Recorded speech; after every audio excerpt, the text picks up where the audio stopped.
History shows that trends move in pendulum swings. When a good innovation catches fire, it typically evolves so fast that it is taken to extremes that cause problems and an inevitable reaction.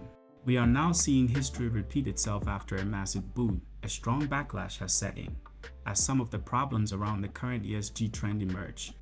ESG stands for environmental, social, and governance. Basically, it is virtue signaling for powerful financiers and institutional investors.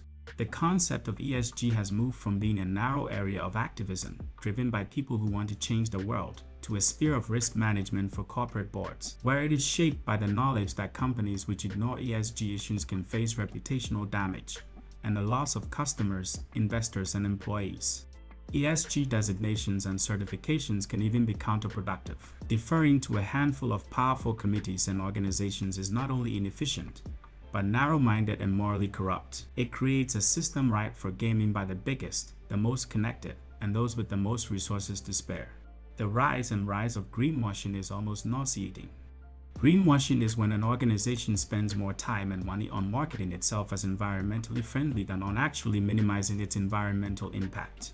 It's a deceitful marketing gimmick intended to mislead environmentally conscious investors and consumers who prefer to buy goods and services from environmentally conscious companies.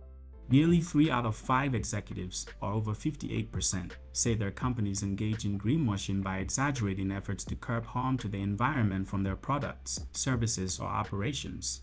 There is no question that the disruption of global energy markets has caused investors and countries to rethink energy strategies.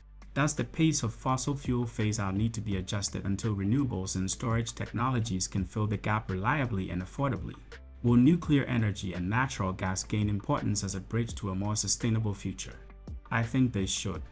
European lawmakers are under pressure from Ukraine to block plans to treat gas as a green asset, plunging into doubt an EU Parliament vote that not long ago seemed set to endorse the proposal. The vote was supposed to mark the easy passage of the European Commission's initiative to include gas and nuclear energy in the EU's so-called green taxonomy. Is gas a green commodity?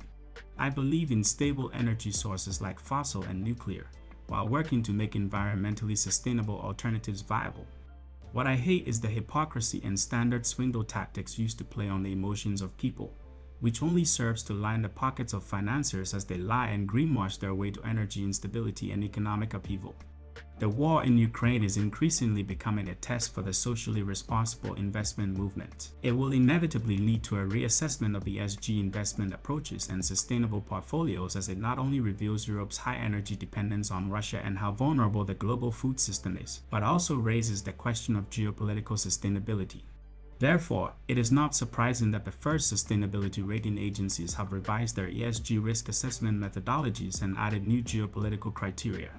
As industrialized nations move mountains in their collective efforts to quench their energy thirst, there could be a return to the drill baby drill era of fossil fuel boom. We are literally at the stage where the United States is begging so-called despotic countries like Venezuela and Iran to export more oil for a lifting of sanctions. The charade of ESG is the worst thing to have happened to the environmentally conscious movements in the last decade. So did Putin Ukraine invasion kill ESG? Not entirely. ESG was doomed anyway, but the war in Ukraine has significantly contributed in exposing another scheme by bankers to tap into the people's desire for an equitable and sustainable world.